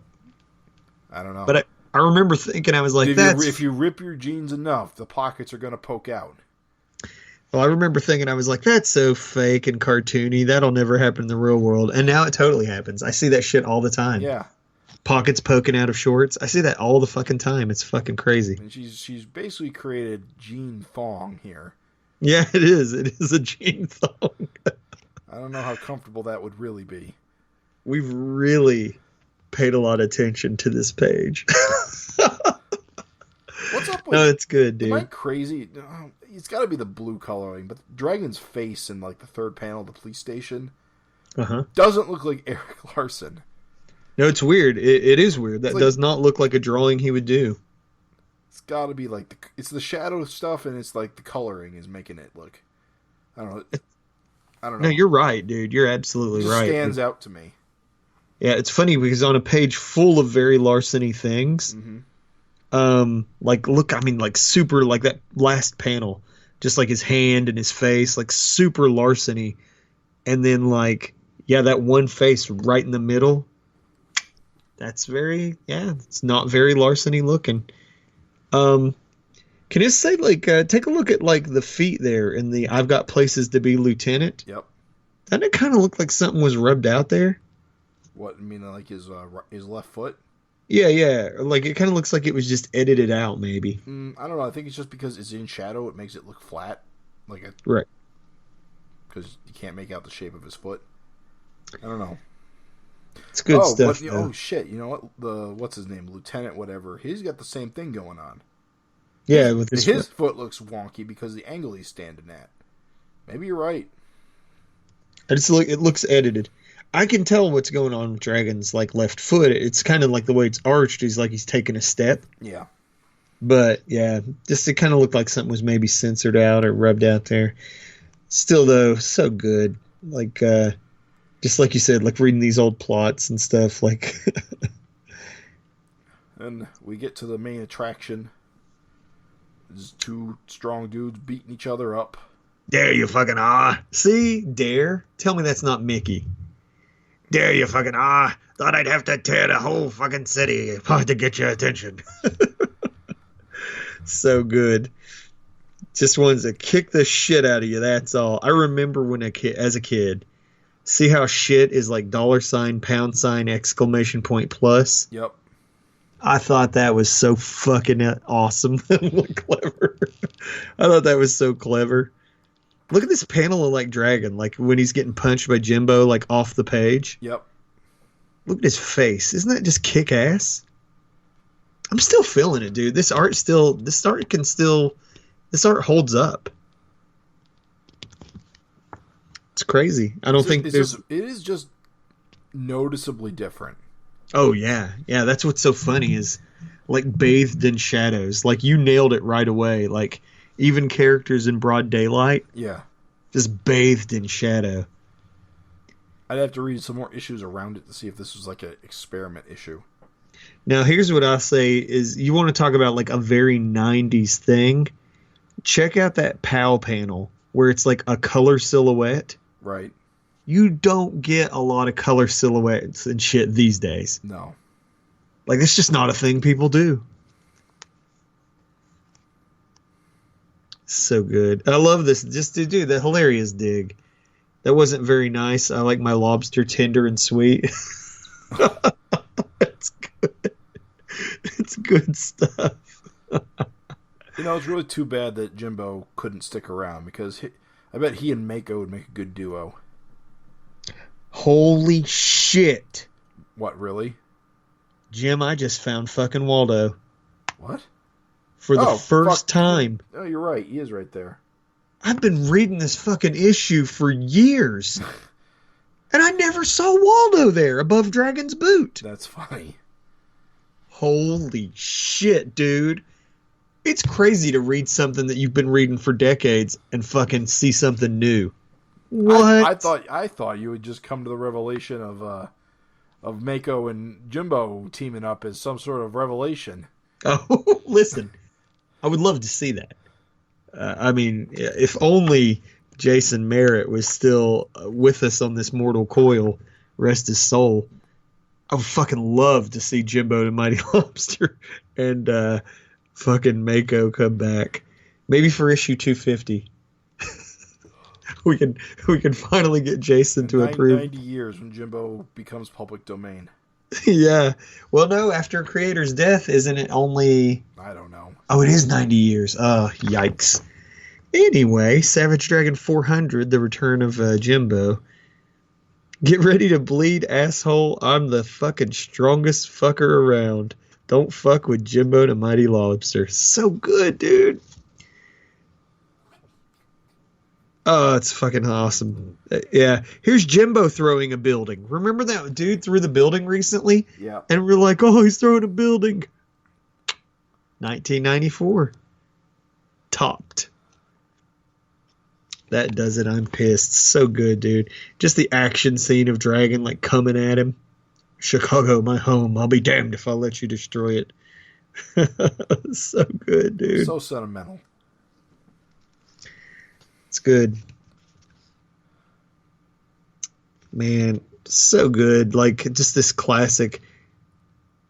Yeah, give and take. Just punch and counter punch and kick and you want to like a definitive Larsen like fight panel, like just Jimbo on top of Dragon with the wham wham wham behind him. Yep. Ooh, that's good stuff. And then Dragon kicking him like just fucking way up in the air, and then Jimbo just coming right back down on him. It's so good, dude. This fight scene still kicks ass all these years. It is pretty good. Yeah, that's why I think that's why people fucking love Jimbo, because this is just this still is a great issue. Like, even though the fight is largely meaningless. Oh yeah, listen, totally, 100%. But I'm just saying, what a fucking treat, right? Imagine you're Jason Merritt, and like fucking Larsen didn't really hold back at all. Like, it wasn't like Jimbo showed up for like one panel, right? Or like it wasn't like, Jimbo was only tough on a technicality. Yeah, like, he's legitimately strong. I mean, it's implied here that he's stronger than Dragon. Oh yeah, which would put him like Smasher level, right? Yeah, he's beating the shit out of him. Just like, dude, I'm really soaking him the 90s-ness of this. You see another thing like where he says he only cares about one thing, showing the world that he's stronger than you, and he says that I can kick your fucking ass. If you fucking know what's good for you, you'll fucking lay down and fucking die already. And die's all red. Yeah. That's very Spawn. That's very 90s. You just don't get that these days. Yeah. You just don't get that. Like, think of that the last time, even in Savage Dragon. Think about the last time you read a comic where just like words were read for emphasis and stuff. I honestly can't think of any example. I think it's cool. This is like a time capsule of experimental coloring techniques. Because again, computer coloring was brand new. Yep. And so even in this issue, like, you can just see like all kinds of like things. Like with the old like process, this would have been impossible. And so it's important to remember that, like, for our little 1994 brains, this fucking coloring on this shit was like fucking next level, like out of this world crazy. Thing is, I don't know a lot about coloring or the history of digital coloring. I don't even know if this was digitally colored, quote unquote, because the whole point of having color separators is that you get the CYRK, like CMYK, whatever it is, the values, right? And then I don't know. I mean, it was digitally printed for sure, but I don't know. I know you don't need color separators these days. No, because you just do it in Photoshop and it does it for you. Yeah, the software separates the channels out. I guess that's what the separators are for, is to figure out like the layer, the percentage of like the what's the word? I'm not saturation on each value. Saturations in I don't know. It's cool though. It's really cool. I gotta say, like, I think this is a cool little time capsule of like experimental art, like experimental for him and experimental for Erik and experimental for like the colorists, and like the weird and crazy fucking thing is just how good this issue holds up. Like, look at this like Doom panel of like Dragon all upside down and shit. Yep. So good. Like, that's still good. Like, if you publish that today, people would still think it looks kick-ass. It's good, man. Jimbo. I really like that I really like how Dragon is rendered behind Alex. Yeah. It's awesome. And she's got like a super smooth face. Yeah. And he's got all hair and shadows and hatching. It's cool, dude. I'm telling you. But damn, that shadow is thick. It's good. She looks like she's got a fucking beard. Where? On the last panel? On the last panel, you see that whole black blob below her face? Mm-hmm. That's supposed to be like her shirt and stuff in shadow. Yeah. All I can see is a beard. Well, Jim, if that makes the comic better for you, then that's fine. No, look at the rendering on Jimbo's ass in panel 1. But no, I was saying it is funny, like just like the cross hatching and stuff. That's good, dude. This fucking comic holds up. That's what's so crazy. When we started reading this, I wasn't really expecting it to hold up, but it still holds up. And it's funny. I love the solution to the fight too. Like, what a perfect, like, what a perfect, because it's funny because you get your, like, you know, you get your comic book slugfest, but then in its own way, like, what a great, like, you know, thinking man's victory. Like, it's so simple too. He's like, man, I just let him think he won. I don't really give a shit. He took off. And what's beautiful, check this little, he won't get far. Youngblood or somebody will go after him. Just that little like pocket universe, like the little image universe, superhero connected universe that they had back in the beginning. This is nice. Remember these guys? Yeah, dude. What is it? R. Richard Richards? Yeah, R.R. Richards. R.R. Richards and the fucking Fiend. Yeah. It's funny. Yeah, look at all these. There's all kinds of coloring shit going on, dude. Those red word balloons with the white lettering. Mm-hmm. So good. Now, wait a minute. Is this Superman behind R.R. Richards' fist? Yep, that's Clark Kent. That's for sure. I would say so. He is a news reporter. Let's see if Billy Batson is here somewhere. Oh, yeah, I'm saying maybe not yet. It's good. It's great. Love it. Remember these guys? Yeah. Everyone's favorite, Bad Axe. Yeah. So good. I will say this: Erik is usually really good with his word balloon placement, but because of the dark shadows and the black borders, it gets a little screwy here because you read the stuff with Overlord. Right. In this first panel, and you're supposed to go to the top left panel and read your way down. Right. And then the last word balloon where Overlord says contact him is on the right. Yep. That is probably not the best placement for that. Yep. And that's definitely the kind of thing these days he would not have done. No, he would have found some other way to do it. Yeah, he would have. Although it is funny because I will say that I remember a time when the thinking was that as long as you... It's funny, man. Like, these days, like, people pretty much agree readability is king, and that's good. Like, that's super good.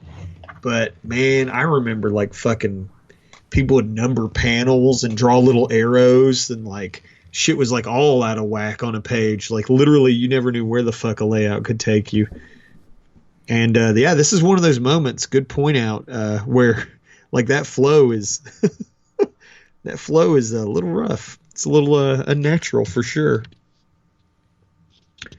Yeah, dude. We actually get first appearance of a major character. Well, major minor character. And by first appearance, I mean first mention. Who? Frank Jr.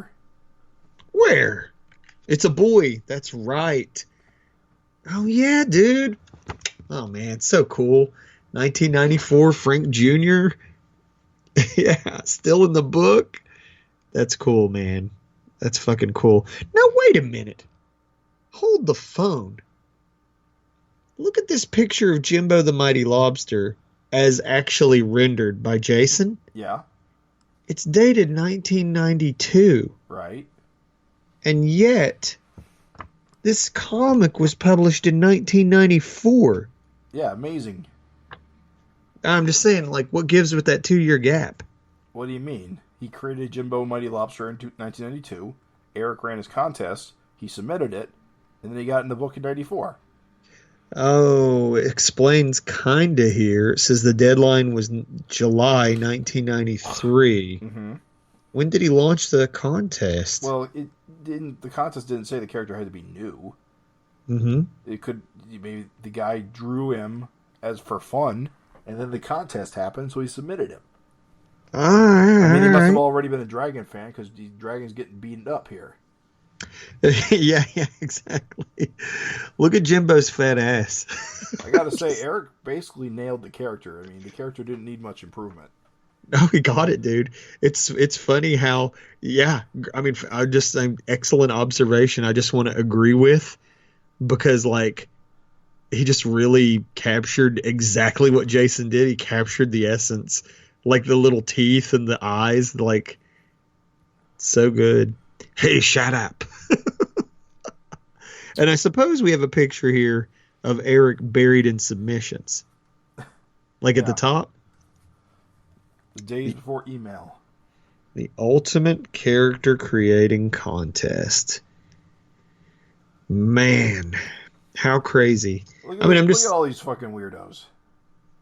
Oh, dude, listen. Can I tell you that Arachnus, if folks want to Google Arachnus, he went on to be a guy. Yeah. Like he had his own self-published series. Look at the Pyramid Man. I like this dog. The dog should have won. Yeah, Ultra Dog's really good, actually. Ultra Dog looks like professional. Problem Child went on to be a thing too, I think. If you Google him, I feel like he went on to, not like huge, obviously, but I feel like Problem Child went on to get a mini self-published something, maybe. Look at the old man, geezer. Very well drawn, but what the hell? Would you ever dream that you could win a contest with the geezer? Hey, he got published. He did. And how about Crimson Spade? That's some anime shit from 1994. Crimson Spade, but she has a diamond on her chest or on her stomach. I love this coupon, dude. This like thing. Dear Erik, my character blank is much better than Jimbo the Mighty Lobster. How could you have chosen Jimbo over blank? You've got to be insane. Blank is the coolest character ever created. Someday, I'll be drawing comics for a living, and I'll introduce Blank, and Blank will become the most popular character in the whole world, and won't you feel like an idiot? Feeling hurt and rejected, Blank, creator of Blank. Love it. So, according to this, it says some runners-up will have their drawings printed in Freak Force and future issues of Dragon. Huh. I don't think that ever happened, did it? Okay. I wouldn't know. I wasn't there. Okay, I was going to say, I don't have Freak Force, but I'm positive we never saw any more of these created characters in Dragon's Letters column. I don't think, anyway.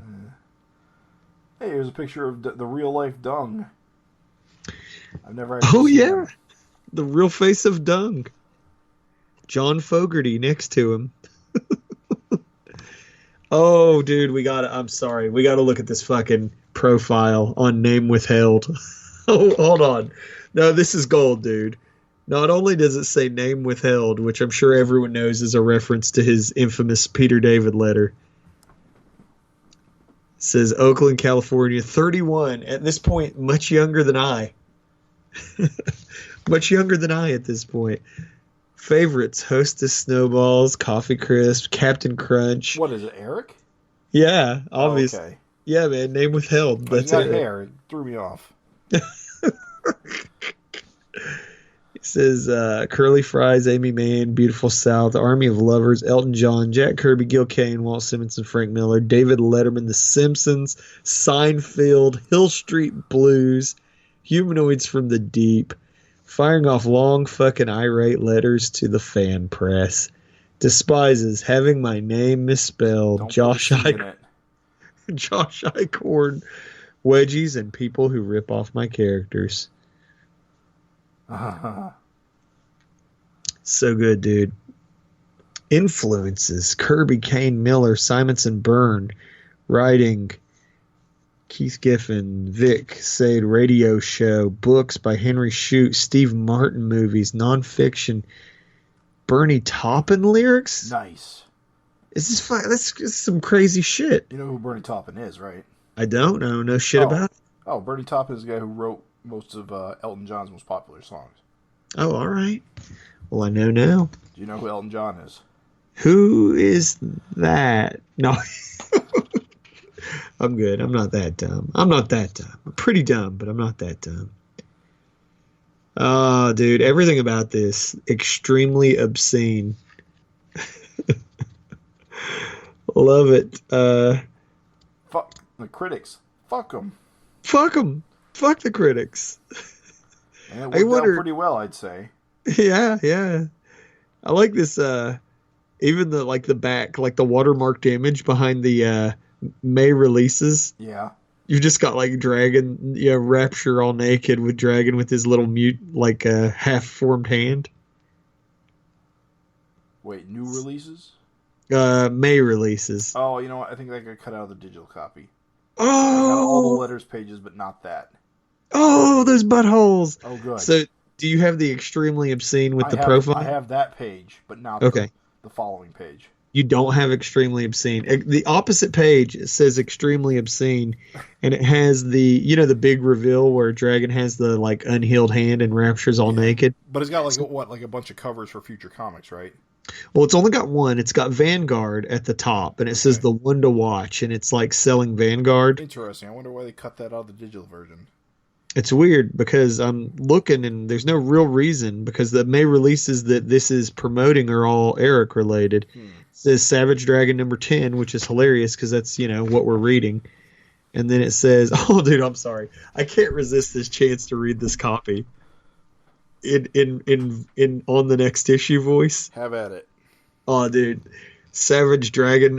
I'm sorry. I'm smiling. It's fucking it up. Savage Dragon number 10.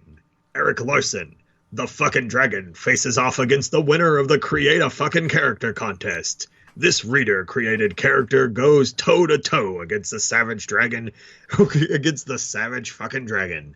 Another all-out action issue? You bet your ass.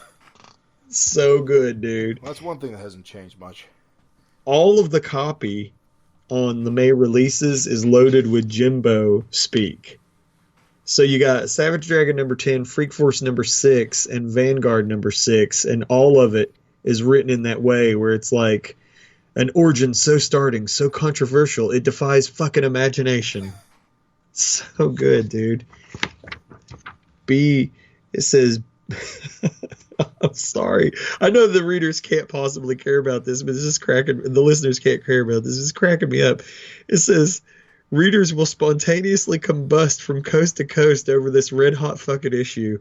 They will fucking explode, burst into fucking flames. Be prepared. It's going to be fucking messy. All that plus the origin of Rapture.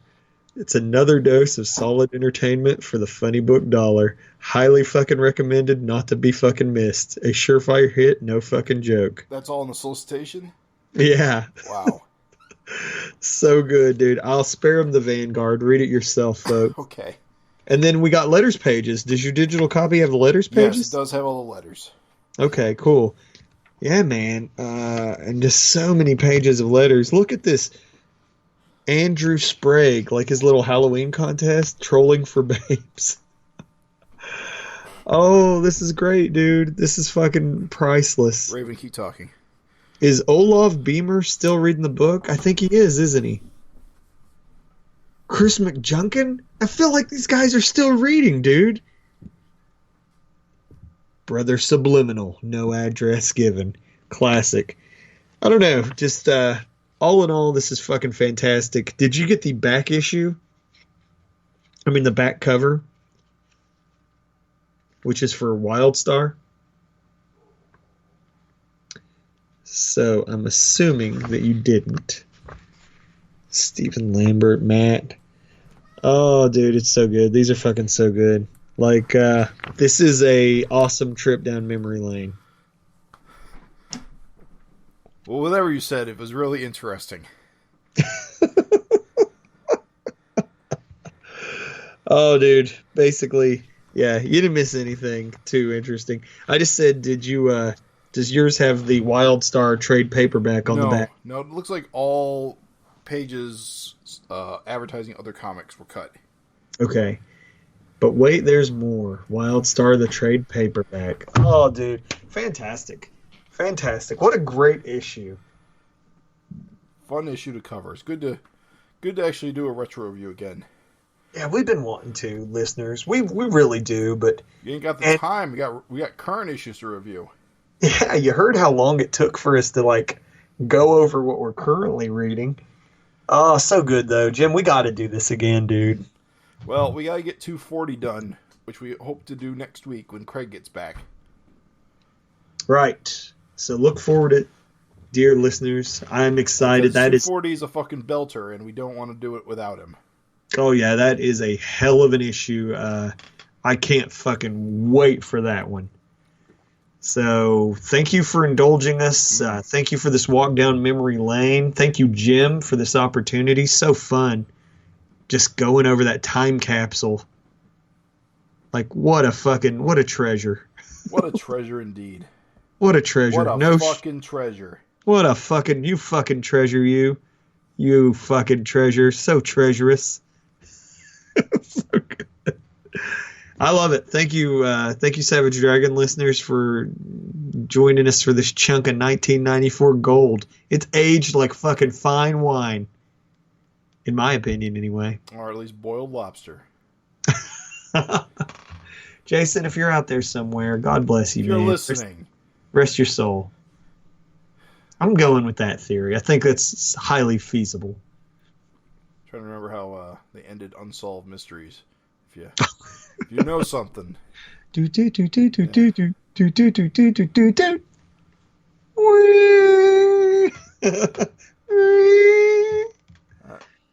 So good, so classic. Thanks, everybody. Thanks, everybody. We'll be back. We'll see you next time. Ba-da-bow.